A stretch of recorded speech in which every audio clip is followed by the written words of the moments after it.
Poco X7 மற்றும் X7 Pro அப்படிங்கிற ரெண்டு ஸ்மார்ட் ஃபோன் லான்ச் பண்ணுறதா இருக்காங்க.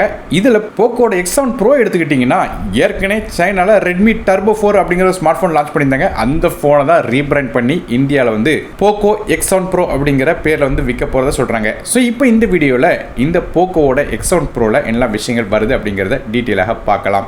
வீடியோக்குள்ள போக முன்னாடி சேனல் சப்ஸ்கிரைப் பண்ணிங்க, பக்கத்தில் பெல் ஐக்கனை பிரஸ் பண்ணி தொடர்ந்து அவங்க ஆதரவு தாங்க. முதல்ல இந்த ஃபோனோட பில்ட் குவாலிட்டி அப்படின்னு பார்க்கும்போது நமக்கு ஃபோனோட பேக் சைட் கிளாஸ் பேக்கில் தரதா சொல்லியிருக்காங்க. அதே சைடில் ஃப்ரேம் பார்த்துட்டிங்கன்னா பிளாஸ்டிக் ஃப்ரேம் தான் இருக்குது. சைனாவில் இந்த ஃபோன் IP66, 68 மற்றும் 69 அப்படிங்கிற 3 ரேட்டிங்கில் லான்ச் பண்ணியிருந்தாங்க. அதனால் இந்த ட்ரிபிள் ரேட்டிங் இருக்கிற காரணத்தில் ஹெவியான மழை காலங்களில் ஃபோனை வெளியே கொண்டு போனால் எந்த விதமான பிரச்சனையும் இருக்குன்னு சொல்கிறாங்க. இந்தியாவுக்கு வரும்போது இந்த 3 ரேட்டிங்கோட வருதா இல்லைனா IP68 மட்டும் வருதா அப்படிங்கிறது ஒரு கொஸ்டின் மார்க் இருக்குது. IP68க்கான ரேட்டிங் வந்துச்சுனாலும் அதுவும் ஓகே தான், மழை காலங்களில் கொண்டு போனோம் எந்த விதமான பிரச்சனையும் இருக்காது. ஆனால் ட்ரிபிள் ரேட்டிங்கோட வந்துச்சுன்னா இன்னும் கொஞ்சம் பெட்டரான ப்ரொடெக்ஷன் நமக்கு கிடைக்கும். ஸோ எப்படி பார்த்தாலும் மழை காலங்களில் இந்த ஃபோனை கொண்டு போனால் எந்த விதமான பிரச்சனையும் ஆகாது. மற்றபடி ஃபோனோட திக்னஸ் பார்க்கும்போது 8.06 மில்லிமீட்டர் திக்னஸோட 203.5 கிராம் வெயிட்டோட வருது. அடுத்த ஃப்ரண்ட் சைடோட டிஸ்பிளே பற்றி பேசலாம். இந்த ஃபோனில் ஒரு 6.67 இன்ச்சுக்கான 1.5K OLED டிஸ்பிளே கொடுக்குறாங்க.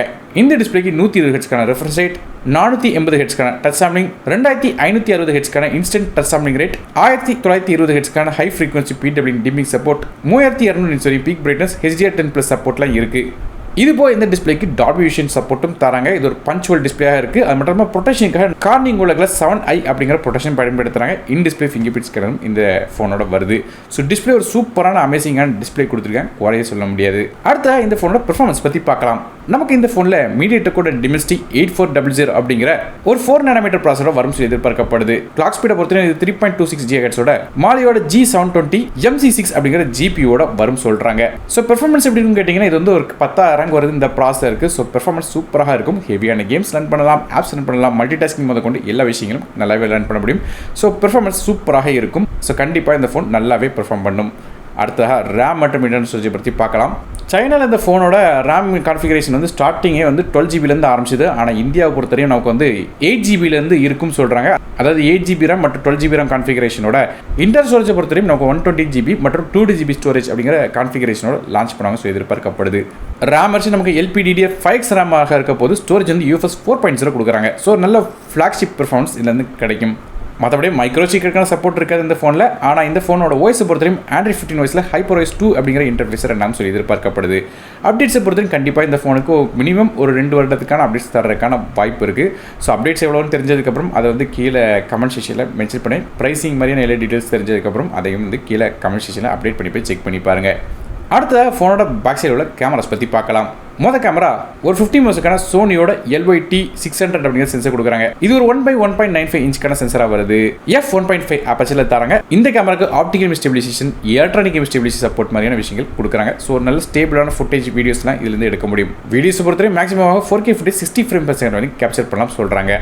ரெண்டாவதாக ஒரு 8 மெகாபிக்சலுக்கான அல்ட்ராவைட் சென்சர் கொடுக்குறாங்க. இது f2.2 அப்பச்சரில் வருது. ஸோ இதான் ஃபோனோட கேமராஸாக இருக்குது பேக் சைடில் உள்ள கேமரா. மற்றபடி செல்ஃபி கேமரா பொறுத்தவரை ஃப்ரண்ட் சைடில் ஒரு 20 மெகாபிக்சலுக்கான ஆம்னிவிஷனோட OV20B அப்படிங்கிற சென்சர் பயன்படுத்துறாங்க. இது f2.2 அப்பச்சரில் வருது. சென்சர் சைஸை பொறுத்தவரை 1/4 இன்ச்சுக்கான சென்சராக கொடுக்குறாங்க.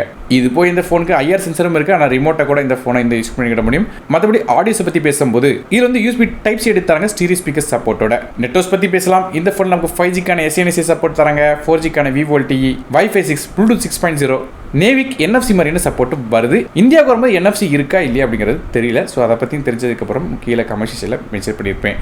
அடுத்தாக இந்த ஃபோனோட பேட்டரிஸ் பற்றி பேசலாம். இந்த ஃபோனில் ஒரு 6550 mAh பேட்டரி கொடுக்குறாங்க. இது சார்ஜ் பண்ணுறதுக்கு 90 வாட்க்கான ஃபாஸ்ட் சார்ஜிங் சப்போர்ட் வருது. இந்த ஃபோன் 0 to 100% சார்ஜ் வெறும் 45 நிமிஷத்தில் எட்டும் சொல்கிறாங்க. இது போய் இந்த பேட்டரிஸ் கிட்டத்தட்ட 1600 தடவை சார்ஜ் பண்ணாலும் இதோட லைஃப் நல்லா இருக்கும்னு சொல்கிறாங்க. அப்படி பார்க்கும்போது இதோட சைக்கிள்ஸ் வச்சு பார்க்கும்போது 4 வருடத்துக்கு இந்த ஃபோனோட பேட்டரி நல்லா இருக்கும்னு சொல்கிறாங்க. கடைசியாக இந்த ஃபோனோட விலை பொறுத்தவரையும் சைனாவில் இந்த ஃபோன் ரொம்ப அக்ரெசிவான ப்ரைஸ்க்கு லான்ச் பண்ணியிருந்தாங்க. 12 GB 2 GB ஸ்டோரேஜோட விலை 23,500 அப்படிங்கிற ப்ரைஸிங் லான்ச் பண்ணியிருந்தாங்க.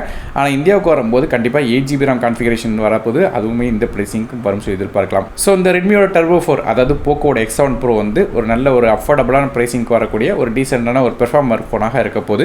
ஸோ கேமிங் மற்றும் நல்ல பெர்ஃபார்மன்ஸ் அது போக நல்ல ஒரு டிஸ்பிளே வேணும்னு வச்சுங்க கண்டிப்பாக இந்த ஃபோன் ட்ரை பண்ணலாம். கேமராஸும் ஓரளவு டீசென்ட்டாக பெர்ஃபார்ம் பண்ணும். ஒரு நல்ல பேட்டரி லைஃபும் இந்த ஃபோனில் கிடைக்குது.